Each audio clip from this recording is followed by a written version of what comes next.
عقلمند بیوی کی تلاش میں 3 سوال۔ اس کا نام شین تھا۔ عرب میں اس کی پہچان ایک نہایت ذہین و فطین اور ذکی انسان کی سی تھی۔ لوگ اس کی خوبصورت حکمت بری ذو معنی گفتگو سنتے اور خوش ہوتے۔ دور دور تک اس کی عزت تھی۔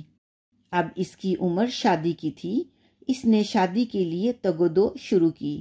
خواہش اس کی یہ تھی کہ ایسی بیوی ملے جو اسی کی طرح سمجھدار اور ذہین ہو۔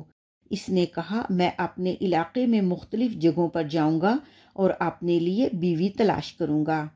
ایک دن اس نے اسی مقصد کے لیے قریبی گاؤں کا ارادہ کیا۔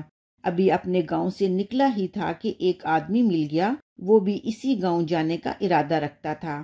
دونوں چلنے لگے تو شین نے کہا، ساتھی، تم مجھے اٹھاؤ گے یا میں تمہیں اٹھاؤں؟ وہ آدمی جواب میں بولا، اے جاہل، بھلا کسی سوار نے بھی دوسرے سوار کو اٹھایا ہے؟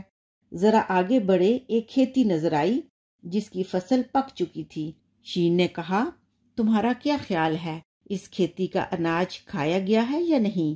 اس نے کہا، اے جاہل، کیا تجھے نظر نہیں آتا کہ فصل کھڑی ہے؟ ذرا آگے بڑھے تو انہیں ایک جنازہ جاتا دکھائی دیا۔ شین نے اپنے ساتھی سے پوچھا، تمہارا کیا خیال ہے، یہ جنازے والا شخص زندہ ہے یا مردہ؟ اب تو اس کے ہم سفر کے صبر کا پیمانہ لبریز ہو چکا تھا۔ کہنے لگا، دنیا میں بڑے بڑے جاہل لوگ دیکھے مگر تیرے جیسا کوئی نہیں دیکھا۔ کیا کبھی تم نے کسی زندہ شخص کا جنازہ قبرستان کی طرف جاتے ہوئے دیکھا ہے؟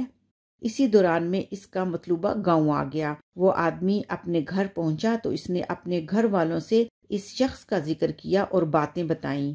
اس کی ایک بیٹی تھی جس کا نام طبقہ تھا۔ وہ لڑکی کہنے لگی، ابا جان، اس شخص کا یہ کہنا کہ تم مجھے اٹھاؤ گے یا میں تمہیں اٹھاؤں، اس کا مفہوم یہ تھا کہ وہ آپ سے گفتگو کرنا چاہتا تھا تاکہ کہتے سنتے سفر کٹ جائے۔ اس شخص کا یہ کہنا کہ تمہارا کیا خیال ہے، اس کھیتی کا اناج کھایا گیا ہے یا نہیں، اس سے مراد یہ تھی کہ کہیں ایسا تو نہیں کہ اس کھیتی کے مالکان نے اس کھڑی فصل کو فروخت کر کے اس کی قیمت کھا لی ہو۔ جہاں تک مسافر کا یہ سوال تھا کہ جنازہ زندہ ہے یا مردہ، تو اس کا مقصد یہ تھا کہ اس مردے نے اپنے پیچھے نیک اولاد یا کوئی قابل قدر کارنامہ چھوڑا ہے جس سے اس کا ذکر خیر باقی رہے۔ لڑکی کا باپ شین کو تلاش کرتے ہوئے اس سے جا ملا اور اپنی بیٹی کی باتیں سنائیں۔ شین نے کہا، مجھے اسی طرح کی عورت کی تو تلاش تھی۔ چنانچہ اس نے اس لڑکی کا رشتہ طلب کیا اور پھر شادی کر کے اسے اپنے گاؤں لے آیا۔ لوگوں نے جب اس لڑکی کی عقل اور ذہانت دیکھی تو بے اختیار کہہ اٹھے، ہوشیار نوجوان شین کو ذہین و فطین دوشیزہ طبقہ ہاتھ لگ گئی۔ پھر اس کے بعد لوگوں میں یہ ضرب المثل رائج ہو گئی۔ شکراً۔